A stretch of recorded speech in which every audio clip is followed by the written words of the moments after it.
let this shit slide and get your lick back. And get your lick back. Get your lick back. If a nigga owe you something, ain't no chit chat. Better stay up out the way, don't get your shit splat.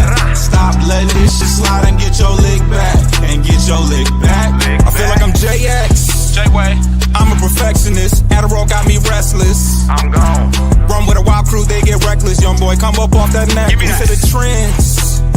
See a lead, be the band.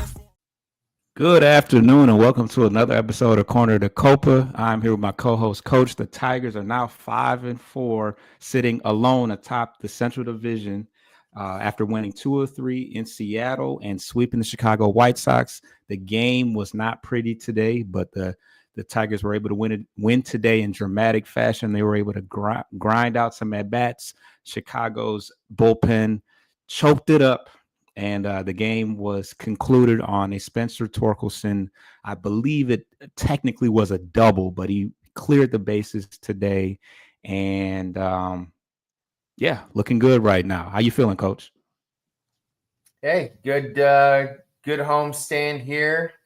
You know, like you said, it wasn't pretty. These guys are still pretty banged up. Feels a little bit kind of like how they had to start the run last year with piecing it together with guys from down AAA and guys they had. So it was good to see.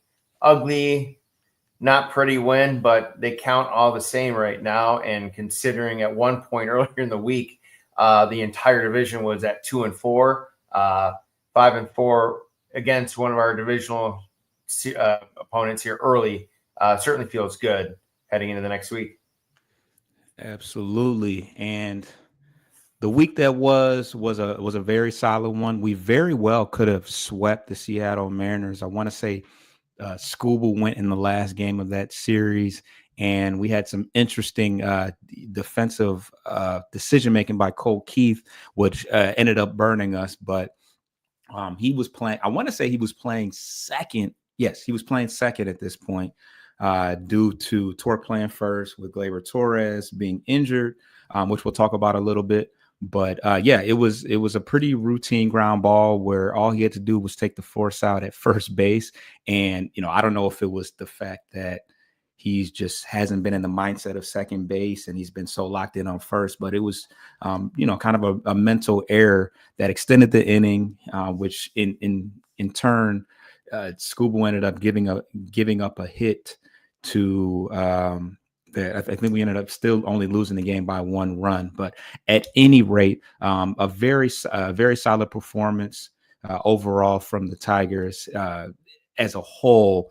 And my personal assessment of the thing, personal assessment of what's going on right now. Right now, the bats are probably ahead of the pitchers right now.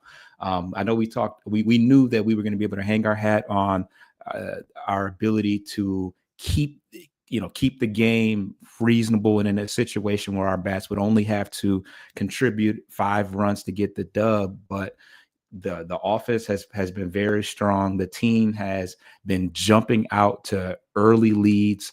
We are averaging the most first inning runs in the entire major leagues right now. We're still working counts, but we're also leading the league in average when we make contact on that first pitch. So we're really picking our spots right now, and working the count when need be, but also being aggressive when they give us a meatball on that very first pitch. But what are your thoughts on how we've started so far? Yeah, I mean, I thought that there was a stat that came up. I think it was near the end of the Seattle series, I think on the final day, that depicted the turnaround to their approach in first at-bats, like you said. Last year, they finished like bottom 4, bottom 5 in terms of how aggressive they were in that situation, taking among the most out of anyone in the league. This year, I think at one point they were like top 8, top 7 in terms of most aggressive first pitch or first inning at bat. So yeah, they've completely changed their mentality. And I think it's not so much a change in dynamic of the approach, like entirely. You're still going to be selective. You're still going to be taking the pitches. You're still going to be taking feedback. but they're, like you said, they're recognizing when they're good quality pitches, drivable pitches early, they're on top of it, or at least they're swinging to put that type of pitch in play that can do more damage than potentially having to hit a pitcher's pitch late in the count. Absolutely. And I've seen a reoccurring theme. It just seems like when Justin Henry Malloy is at the top of that lineup and he's working counts and getting on base, it's really paid a lot of dividends. I think we ran off one of the Seattle Mariners pitchers. I can't remember what his name was in the first inning. And it started with Justin Henry Malloy at the top, and it ended with 6 runs in that inning. So, it's been a recipe for success to, get out early in getting out to big leads early in the game and fending them off. Actually, that was, I think, Jackson Jobe. I think that was his debut. Was the game where we put that 6th spot on the board, which of course it's exactly what you want for a young pitcher that's still definitely figuring things out right now.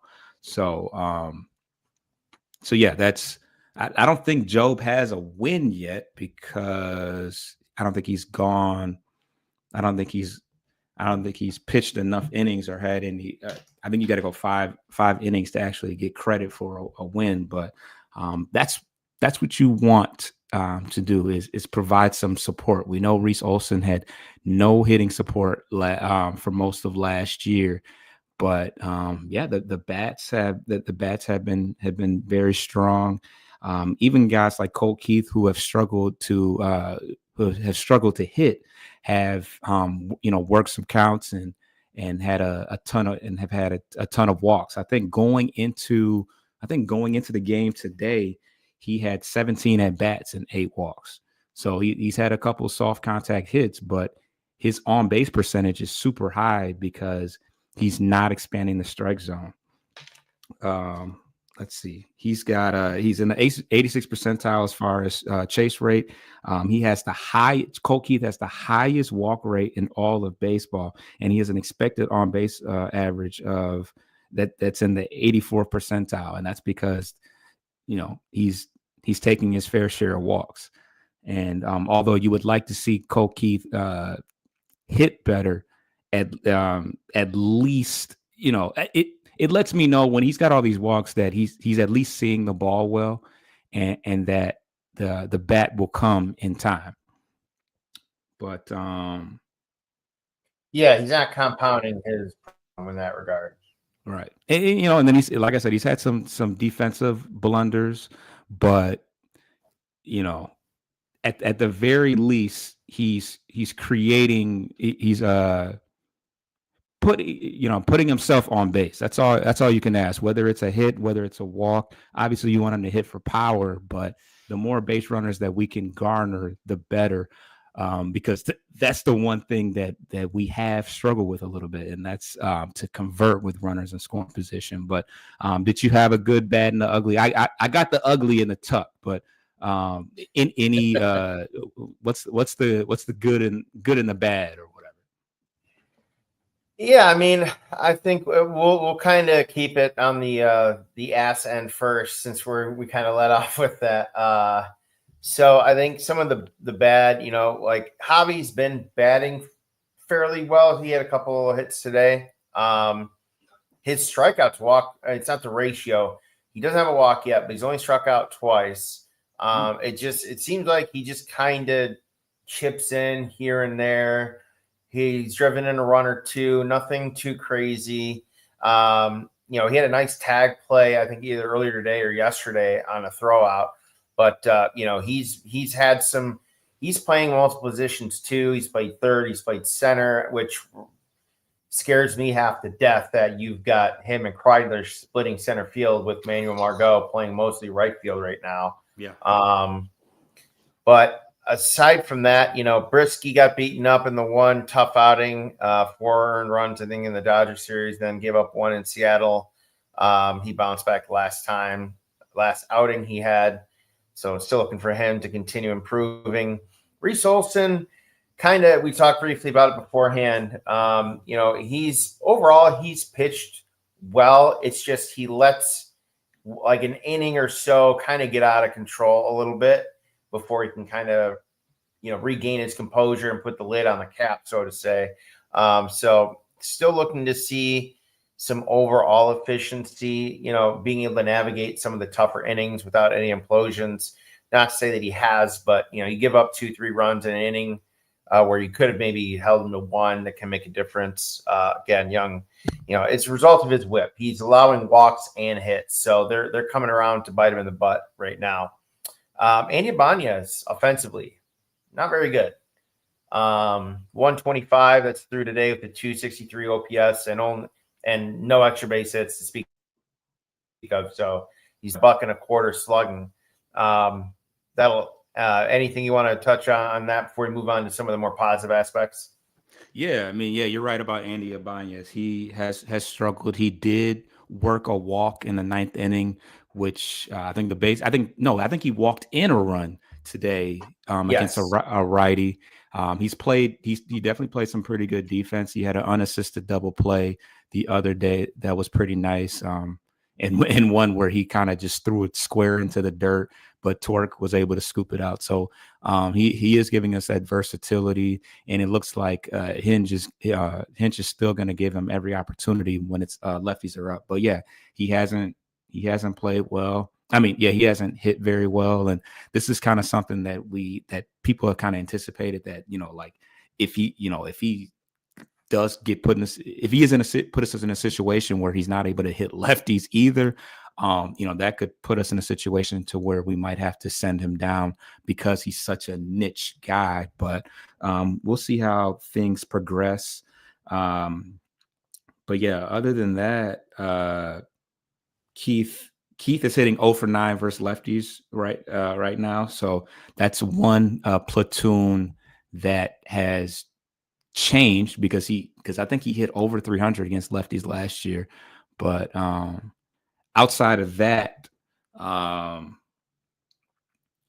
we have this is kind of a double-edged sword in that we've left the most runners on base in baseball as of yet. Now, part of that is, due to the fact that we are getting a lot of runners on. So you give yourself a lot more opportunities to either be successful or fail. But, that's one thing that has hurt us is the fact that we have had some games where we've left a lot of runners on. But on the flip side of things, we're actually 12th as far as average with runners in scoring position, which just lets you know that although we are getting a lot of runners on and leaving some, because you're not going to get them all, we're still hitting at a decent enough average when they do get on. But did you have more to elaborate on as far as in that sense alone, hitting with runners in scoring position and leaving them on, 274, like you said, is okay. But ideally, runners in scoring position as a team to be in the bucket of taking advantage at like the minimum of it, they should be hitting around 300, 325 because in most instances, pitchers are looking for some kind of contact if they're getting hit around a little bit. There's greater opportunity for damage with one swing. So, yeah, it's a small thing, but like you said, the offense so far in terms of runs, they're 3-1 when they've scored 5 runs or more so far. Early track on that. But even in their one loss, they scored 2 runs in the last 5 games or 6 games. They have not scored less than either 3 or 4 in any of the others. So, it just kind of makes you think how weirdly good this team could be if they hit a little bit better along those lines. Like they were hitting 274, maybe hitting 295, 300 runners in scoring position. This could be a one-loss team out of LA. So, and that's kind of when I say weird by thinking that because we're missing some key components still. So I kind of gives that feeling from last year again a little bit in terms of how they're collectively picking each other up. And to your quick point about Cole Keith, I think it is a mental thing because he's split between two different positions, and he's not playing every day either. So you signed him to be your franchise second baseman. You made him play a new position this year, and he has not really played maybe his second game at second base so far this year in the field, maybe third at most. So yeah, I think that's weighing on him a bit. But yeah, I mean, everything else, 11 home runs, 18 total extra base hits, doubles and triples. They're hitting 274 as a team. So yeah, some interesting storylines within, but you go to the good now briefly. We got guys like, we touched on it too, preseason final show, Dingler. He's hitting. Torres is off to a good start. Margot is off to a good start. Carpenter this series really took off with the power after he kind of had a struggle out of the gate. Surprisingly, it's been Tommy Canley, who has done a really good job. Briba as well has not allowed a runner. He has retired every batter he's faced. Mm-hmm. And Casey Mize, who had another, it's a prove-it year for him. So a lot of good to go about that. So I'll let you start with what you want to go into detail on. Yeah. I literally had the Brevia and Canley both with the greater than sign next to it. Casey Mize has got an opponent batting average of 0.59 right now, which is clearly the best amongst all the starters. But Flaherty has been really good as well. What else? Yeah, Dingler. Dingler has continued the success that he had during spring training. Torque has been everything you could ask for. The whole middle part of the lineup, Carpenter, Green, and Torque right now have been really good. And then when you add Vierling into the fold as well, it's only going to just expand that middle part to a point to where you're going to have, depending on who's the leadoff hitter on a daily basis, you're going to have guys like Colt Keith, who's hit 260 last year. He's going to be batting at the bottom of the lineup, and it's going to make it. It's going to the pitcher's not going to have that sigh of relief that, oh, I made it to the bottom of the lineup. No, you're going to be facing guys like Colt Keith. You're going to be facing guys like Dylan Dingler, who hits well, because for the most part, our catcher hits towards the bottom of the lineup. And when Torres comes back, like you're gonna have a 7, 8, 9 of like Vierling, Colt, and Dingler somewhere in that order. And Vierling is nothing to snub your nose at. So it's gonna get real scary. Torres got off to a pretty solid start before he got hurt. I mean, let's be real. He hurt his back on a home run, so he was heading in the right direction. But that's gonna parlay into the next part. We got to take a break. We're gonna talk about injuries and corresponding roster situations.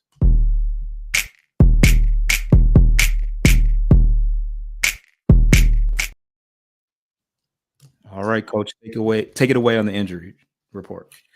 Yeah, so this one was just from the other day. It was more retroactive. Gleyber Torres, after he was lifted mid-game and tried to come back the following day, went on the 10-day IL officially yesterday with an oblique injury. They already were quoting him, I think, either was after Game 1 opening day Friday in Detroit or yesterday, that he was swinging and was feeling much better. So it looks like it'll be a short stint. With that, Justin Hunter, Henry Malloy was recalled, as we've seen in the last handful of games up with the club.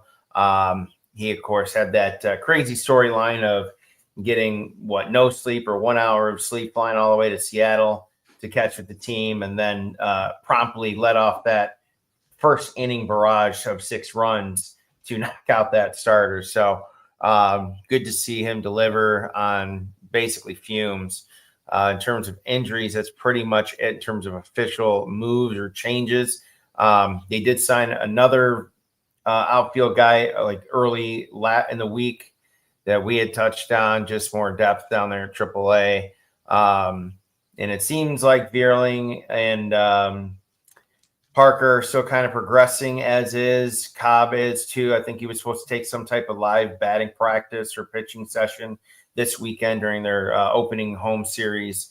Aside from that, not too much other news. Vierling looks like he is definitely progressing in terms of, his anticipated return would be sooner than Parker. So I think the next step would just be full baseball activity, everything, because he's pretty much been able to do everything else in terms of conditioning, some fielding. It's just he hasn't been able to clear to really swing the bat yet. So as far as injuries and moves, that's it. Yeah, and I think that Wenceel Perez might have got another cortisone shot. Every time I look up, he's taking a shot in his back. So I don't know if that's. I feel like doesn't sound good, but at this point, with the numbers game we got going on and the amount of players that are doing well, I don't think there's any rush to that. Margot going into the game was hitting well over 300. He had I think he played about half the game today, but just in the stint that I was listening on the radio, it sounds like he got a hit, was able to go first to second on a fly out. He was able to tag up first to second, which we know how much more rare it is to go first to second as opposed to second to third and third to home. But he was able to eventually advance and get in on that. So he's kind of, I was kind of shaky on it because I really feel like if he's not playing center field and pushing Kreidler off somewhere, what's the point of even making that move? But he's been a professional. He's played good on the corner, not center, but the corner, and played his role. I think eventually, once everybody comes back, I think he will be pushed out. Just because there's no reason to, appreciate you, but there's no reason for him to be blocking Malloy or to be blocking Wenceel Perez. But outside of that, Torres, like you said, is already swinging off a tee. I don't know if he's taking batting practice, but I think he's swinging off a tee right now. And then we got Vierling coming back soon. But what do you think is going to be in my opinion, I think that whoever comes back first, the easy corresponding move is to send Kreidler back down. Like you said, he's had some bright moments in center field, but he's also had some not so bright moments out there, and he's not hitting at all. So yeah. I think that's the easy corresponding move to start off. But pretty soon you're going to have Torres come back soon. So what do you think we do to? I have an idea in my head, but what do you think will be the cause once Vierling and Torres comes back? Yeah, that's tough. Because the fact that you've got Kreidler who is struggling, I don't think that will really matter. He'll be the first, if not among the two, to go down with a corresponding reactivation of both guys. And then it becomes a thing of, Vierling's going to come back first. All right. He's going to come back at least 2 weeks before Parker does. So in terms of taking that in order and how you make that move, I think the obvious Kreidler for Vierling, that's pretty straight up. But I think where it becomes challenging is, okay, where are you going to put him mostly? And I think the best Vierling. And I think the most needed spot right now they need him to play is third base. They've got the outfielders. Malloy's up. Carey's playing, showing that he can play left field. He's got to play center. He's got to play center, right? I mean, you can split him out there. I mean, they've got the outfielders do it. Margot can play center field. Riley can split time too in there a little bit here and there. So, but I think if you're talking about a majority, if you're taking, a 2-3 week stretch of games, until Parker comes back, I think majority of Vierling's innings played or outseen is going to be at third base. I think that if Margot was going to be playing center, then Kreidler wouldn't be playing right now. Right. No, that's what I'm saying. I mean, but that's kind of where it makes it a little more interesting. That's why I think he needs to be playing in terms of where they need him the most. But like you said, if you're limiting the guy who you've started at center field most of these games, then you almost kind of have to think that he's going to get, half or most of the starts there with Riley. I think that if Margot was going to play center, he already would have, because Kreidler, Margot, like you said, how Margot hadn't played for the entire Chicago series. Kreidler has been playing, so unless they have some type of, whatever, they just want to see what Kreidler can bring them, they would have already been playing Margot. Margot's hitting, I think Margot is hitting over 300 right now. So it's not it's certainly not as bad. Certainly you're not choosing Kreidler's bat over Margot. It's his defense, I would assume. But well, yeah. I mean, and obviously Margot's a little bit older. Kreidler's still in his prime in terms of, peak athleticism. So, sure. But problem is, he made the great catch, and then he made a couple unusual mistakes that, for a guy who's played majority of his minor league career in center field, you wouldn't expect him to make. But it's we had basically been converting him over the last 2-3 years to be an infielder. So you throw that in the mix too. But at the end of the day, Kreidler's gone, and then it comes to a point where Parker comes back. Now you have an interesting decision. And I think in terms of who you send down for the second guy, I'm thinking it's going to be Sweeney. I think you're going to have to keep Baez. I mean, you have to. You're not cutting him. And then McKinstry is still going to be needed because he's a switch hitting super utility guy that can play second and third and short and the outfield. You still have Andy Ibanez that can help at third as well. And then, the first base with Carey and DH with Torque, and the right field still is an ongoing thing. But I think that's who gets sent down. I mean, unless there's an injury, because Andy doesn't really play short, but Zach can for sure. And if Sweeney doesn't continue to improve with the bat, which he had a good game, I think today, or recently in the series at least, I don't really know who else you're going to send down. I mean, you can send Zach down if you want, but you lose flexibility, which is AJ's, ace in the hole. And I think it's probably just due to, okay, it's not going to be Trey Sweeney. That much I do know, and I'm going to tell you why.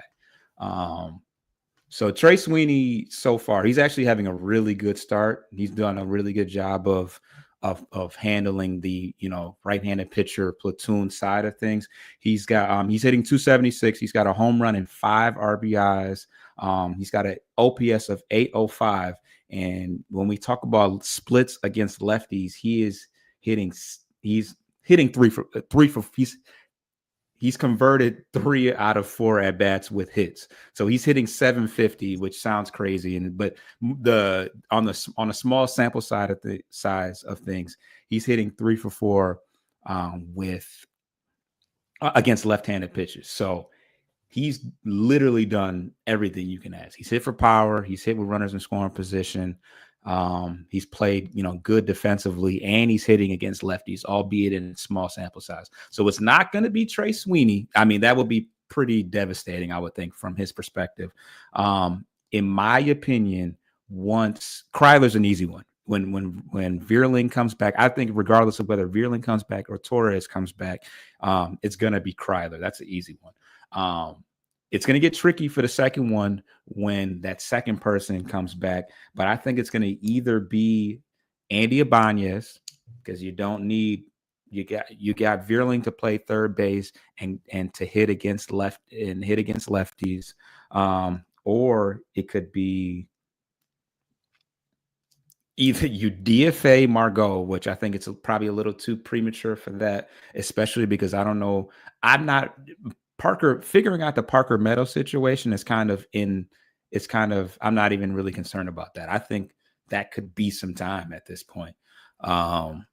So I think that you want to hold on Margot to give you depth in the outfield, but it could be Colt Keith, just for the simple fact that, like I said, he's hitting, him hitting 0 for 9 against lefties is not the biggest deal, but he could benefit from going down to AAA. I don't think he touched AAA. Did he touch AAA? He jumped straight up, I believe, right? Oh, when you pay a man what $30-some million fully guaranteed. Yeah, but I couldn't remember whether it was straight from Erie, but yeah. So I think he could benefit from seeing some balls go out the park, or just I don't think it would hurt him to touch AAA, because he damn near hit AAA. He started slow last year. We saw that, but we could kind of see where it was going. We could see that because he was hitting the ball. He was hitting the ball pretty well. But I think that it's going to be either Andy Ibanez or Colt Keith, in my opinion. And it's because we already have a first baseman. Torque has played pretty good first base. I think you can put him in there every day. It doesn't mess with the Torres dynamic, because Torres will continue to play second. And so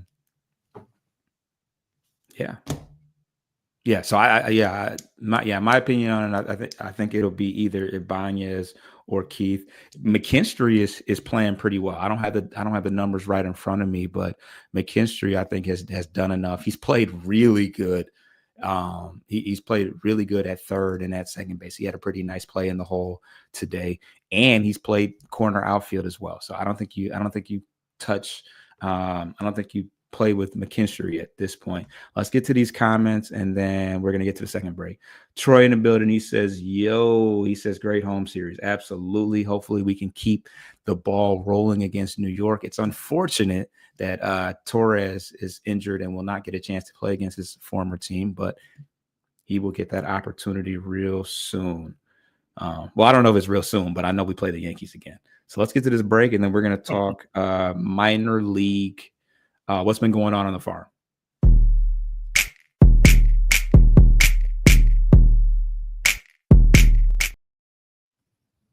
All right. So down on the farm, Max Clark. Going into today, he's been walking a ton, getting on base, but he hadn't had a whole lot of. I mean, granted, we're talking about this weekend, so we're talking about 2 or 3 games into the season. But he hit a 3-run home run today, opposite field. So that was good to see from him. It wasn't the best footage, of course, because I think it was somebody's cell phone, or it's the best footage you can get from West Michigan Whitecaps. But good to see him, because that's the one tool that hasn't shined super bright, is his power. So to see him be able to go to the opposite field with runners on was encouraging to see. McConaughey in the opening day again in West Michigan had a 4 RBI game. He continues to dazzle, and they're really saying that he could be a top 10 prospect at this point in time. So somebody to keep an eye on. Akil Baddoo has started his rehab stint. He's playing in Lakeland and has been playing pretty well. I mean, granted, he's playing low A in Lakeland, but he's looking good so far, and just good to see that he's recovering from the hand injury that he had. Ben Gamble, somebody that we went out and signed after spring training, he's hitting .417, so he's doing pretty well. Jace Young, he's hitting .321, and he's hit for, in the first couple games that he's played in AAA, he has hit for the cycle. So he has a home run, he has a single, he has a double, he has a triple. So he's playing well, and just receiving the send down pretty well. So we should get an opportunity to see him at some point, maybe, possibly, if we can find a hole for him. I don't know. Outside of that, Justice Bigby, who was sent down, he played all last year in AAA, and started in AAA and was sent down to Erie. He's hitting 500 so far. And then Ben Maljury, who had a very strong spring training, is hitting 571 so far. All of these, of course, in a very small sample size, but those have been the shining light so far. Outside of that, Chafin has looked good. Foley has looked good as well. Matt Manning, not so much. Kiter Montero, not so much. He's only had one start, but he has struggled. So we'll continue to keep an eye on Kiter Montero, Foley, and Chafin and Matt Manning. I don't know what to make of that. I don't know how much, how many more options we, or, how many years of arbitration we have left with Matt Manning, but it's, ever since that what is that 2023 year where he pitched well, but he broke his foot twice on comebackers. Things have not gone well for him. That's just the roundabout way to put it. But yeah, that's what's going on down on the farm. Let's talk about what we have coming up. Is there something else that we have to talk about before we get to that? Not really. Just to quickly highlight your Zach McKinstry point, his number is pretty good. 296 average, 424 OBP. That gives him a nice 795 OPS with the, fairly decent 370 slug. We understand he's not a power guy. He, in some cases, he's really not even a warning track guy, but he can push some out. He can get a hold of, he's still a professional hitter. And, but, like you said, he's putting the ball in play. He's letting his speed be advantage of an asset to him, stretching out some plays. Defensively, he's doing everything we knew he was capable of. If he's playing like this, I think we understand too, as his team gets healthier and back to what they should be, McKinstry won't be getting as much playing time. So sure, he won't be. I don't expect him to hit 290 come the end of September. But if he's getting you 235, 245, and an on-base average, still around 700 plus, that's all you can really ask for. So he's been hitting. He's carried over that last 2-3 month stretch last year into this year. But yeah, Colton, Kreidler among the lowest in terms of guys that have seen regular playing time. Malloy's gotten the nice on base, but yeah, everyone else has chipped in. But so let's go ahead and look at what we've got coming up here. Oh, I don't want. I got to cut your wisdom before we get to just because it just crossed my mind. I got to get it off my chest. There was a period in time where it was I think McKinstry and Dingler were batting back to back, and this is terribly random, but I just have to say it. Where McKinstry and Dingler were hitting back to back, and I was sitting next to my HR guy at work, and he went to Western as well. He went to Western with us, and I was like, wow, we got Zach McKinstry, Chippewa Central guy, and then right after that we got Dylan Dingler, Ohio State. Like, it doesn't get any more gross than that. But I digress. I got a way off point. I just had to get that off my chest. Go ahead. No, that's good. Yeah, no. Yeah. But yeah, to your point too, Jake's got to start picking up a little bit himself too. I know he had a warning track shot the other day on a breaking ball. Looked like it may have potentially gone out, but it didn't. But everyone else is kind of chipping in here and there. Carey's finally coming along, providing that extra power. So things look good in that regard. And we haven't played in a hitter-friendly park yet. We've played in LA. We played in, I want to call it Safeco. I'm just going to call it Safeco because I don't know what it's called. And then we've played in windy, Comerica, but when it gets warmer, that Rogers ball goes out, and a couple other ones go out for us. But yeah, it's only going to get better for us, honestly. Carey's got crazy power, so he's gonna hit his fair share anyways. Riley, Torque, it can get real spooky for teams. I'm not gonna lie. Sorry, I did it again. My bad. No, you're good. You're good, man. It's we're thawing, right? It got a little cold here again. Baseball's heating up. NCAA college basketball is coming to a close here. Briefly before we get into the schedule, two league wide notes to touch on real quick. It was reported just in the last 2-3 days that Toronto and Vladimir Guerrero Jr. were close to potentially signing a roughly $500 million extension. The other terms were unknown in terms of years and et cetera, beyond the number.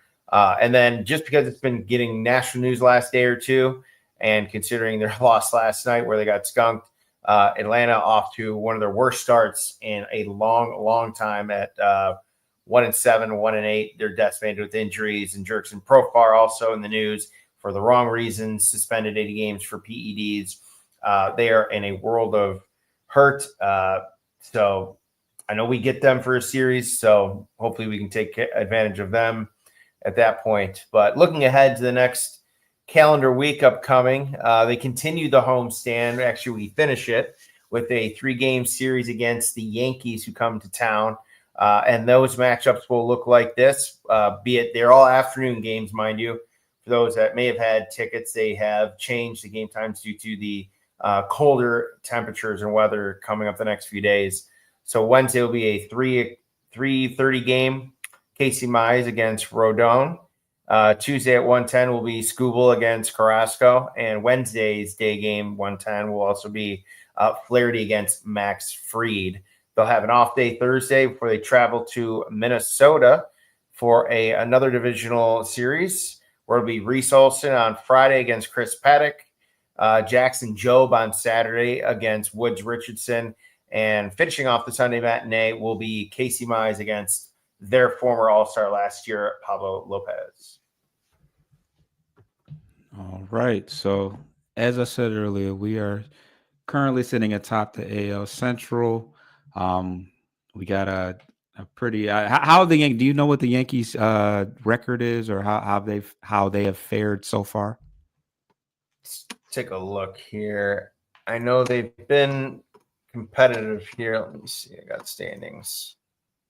Yeah, they're 6-2. They're a game behind only the Rangers in terms of best record in the AL right now. They've got a whopping plus 32 run differential with a 3-game win streak. Let's just take a look and see who they're playing the Pirates right now. Currently. So they started off with a sweep of the Brewers, where that's where they started the torpedo bat trend. So they scored 20 runs. They scored 20 runs in that second game with like 4 consecutive pitches all being home runs to start the game. They scored 32 runs in the last 2 games of that series. Dropped 2 of 3 to Arizona. A lot of close games. Everything was within 2 runs. And then they put up 19 runs in the first 2 games against the Pirates before they lost yesterday. Although they did just lose. So they're 6-3 now. 5-4 final. Looks like a Pirates walk-off. So Yankees offense is really good. Needless to say, they're really good, and they've started the torpedo bat trend. So that's hot around the league right now. And for those that might be attending the game, I think you said it, but repeat one more time what the times of the games. I really would love to get down there. My boy Jazz, who's posted up over here, he plays in New York now. So, but they're all during the day, right? Yeah, tomorrow's a 3, like a mid-afternoon 3:10, 3:30 game. Just because I think the Yankees got to travel. And then Tuesday and Wednesday will both be 1:10 p.m. start times. All right, sounds good. And so, the things to look look into as we get into the next week. I definitely want to see I'm not ready to get worried about Tarik Skubal and what he's got going on, but I really hope that we can get a good start out of him. And I need one more solid outing from Casey Mize before I jump out the window and get too high on that. So Other than that, we're looking pretty good. Obviously, runners in scoring position, if we can convert on that, and hopefully we can neutralize the New York Bats right now, because they've been on fire. So for everybody out there that's checks us out on all audio aggregators, please tune in to Corner the Copa. But please also subscribe to Bleachers to Speakers on YouTube to get the raw and uncut version, even when you have to, start it and not realize that you're going live and have to start over. Yeah, okay. I'm human. I'll admit it. We kicked Start spring training. Yeah, it is. We still gotta, eventually we'll get the torpedo in our hands, and and we'll be clean with it too. So pause if applicable. But any closing remarks before we get out of here? Human moments. We need those human moments. Yeah. Don't let the Tigers get hot. Oh, go Red Wings. Go. Yeah. Don't let the Red Wings get Don't let the Tigers get hot. But let's see if the Red Wings can who we playing today? Florida? Panthers. Yeah, second of a back-to-back for the Panthers. I'm hoping we can steal this one. I mean, probably didn't deserve to win the game against Carolina, considering we were up 3 goals in the third and we were up only 1, and we're like, oh boy. But big game for them. Obviously, only a handful of games coming left on the stretch here. Yeah, and we were able to wrap this up in time to watch most of it. So we appreciate you guys for tuning in, and we are out. Peace.